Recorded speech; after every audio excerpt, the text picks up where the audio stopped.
السلام عليكم ورحمة الله وبركاته، كل سنة وانتم طيبين، رمضان مبارك علينا وعليكم. معانا النهاردة وصفة حلويات، الجلاش الحلو في حشوة جميلة جدا وسهلة وبسيطة وكلنا بنحبها.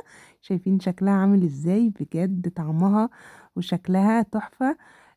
نمشي مع بعض بقى على الطريقة والمقادير بالظبط علشان يطلع معانا وصفة جلاش حلو. نبدأ بسم الله. أول حاجة بنات هعملها هي الشربات. هعمل شربات ايه؟ هعمل كوبايتين من السكر، كوباية ونص من المية، وهعصر عصرة ليمونة، وهسيبها على النار مقلبهاش خالص غير لما تبتدي تغلي معايا يا بنات. بعد كده ابتدي اقلبها من النص واحدة واحدة كده علشان السكر ما يجيش على اطراف البولة بتاعتي او الحلة بتاعتي. تمام يا بنات. وبعد كده اول ما تعدي عليها 5 دقايق ابتدي اوطي عليها خالص. انا مش عايزه الشربات تقيل قوي عشان مش عايزاها مسكره قوي. بعد كده هجيب حوالي 3 معالق كبار، بس انا مش عارفه دي جابت معلقتين بس. 3 معالق كبار من السمنه، لازم سمنه وتكون نوعها كويس، يعني ما يبقاش ليها ريحه طاغيه. هجيب حوالي ده اقل من ربع كيلو كنافه. كانت في الفريزر وضربتها ضرب ناعم في الكبة.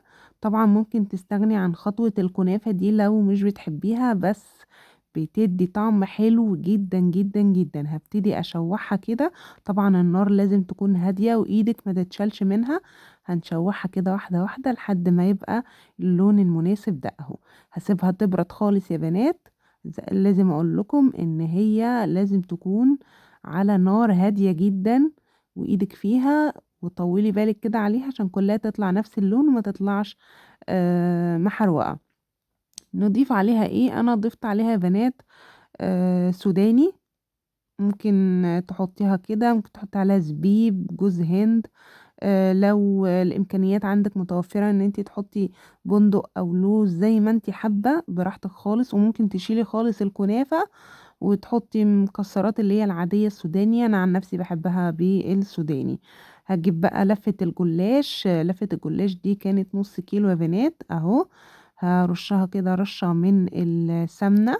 بلاش زيت في الوصفات دي علشان بينشفها زيادة عن اللازم وبيبقى الطعم مش ألذ حاجة. شايفين يا بنات؟ انا حطيت الحشوة زي ما انتم شايفين كده. وهبتدي اقفل. ما تنسوش رشة السمنة.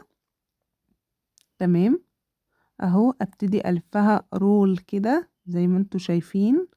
عايزه اقول لكم لو انتم مش حابين ان انتم تدهنوا رق سمنه او كل ورقه سمنه، ممكن تعمليها عادي من غير سمنه، وبعد كده في الاخر تقدري تصبي كميه السمنه وتصفيها بعدين. دي حاجه. تمام. هعمل معاكم واحده تانية كده سريعا. انا برش كده رشات سريعه. وبعد كده هبتدي احط الحشوه زي ما قلت لك. الحشوه دي بتاعتك، عايزه تشيلي الكنافه براحتك، بس مديه طعم يا بنات تحفه. زي ما انتم شايفين كده. هلفها رول كده، وخلي بالك علشان ما تطلعش من الجوانب بتاعتها اهو. اقفلها كده رشة بسيطة قوي. هجيب الصينية بقى وابتدي ارص فيها جنب بعض كده. اخلص الكمية بتاعتي وارجع تاني. زي ما انتم شايفين كده اهو. ده طبعا مش النص كيلو، بقية النص كيلو عملت منه صينية تانية سادة يعني. هبتدي اجيب بقية السمنة بتاعتي واعملها بالفرشة كده على الوش. زي ما انتوا شايفين كده. ممكن اعملها اشكال تانية يا بنات زي ما انتي حابة، يعني مش لازم الشكل اللي انا عاملاه. ابتدي اقطعه قبل ما ادخله الفرن زي ما انت شايفة كده. طبعا لو قطعته كده بيبقى اسهل بالنسبة لي. لو قطعته بعد ما يطلع من الفرن يعني هيبقى مكسر خالص. شكله مش هيبقى احلى حاجة. طبعا الفرن شغال سخن على درجة حرارة 180 190 على الرف الاوسط كأنك بتسوي كيكة. بعد كده طبعا الشربات بتاعي او السيرب بتاعي ابتدى برد خلاص زي ما انتوا شفتوا. هبتدي اسقيها كده واحدة واحدة زي ما انتي حابة بقى. عايزة تسيبيها شوية في الشربات 5 دقايق ولا حاجة براحتك.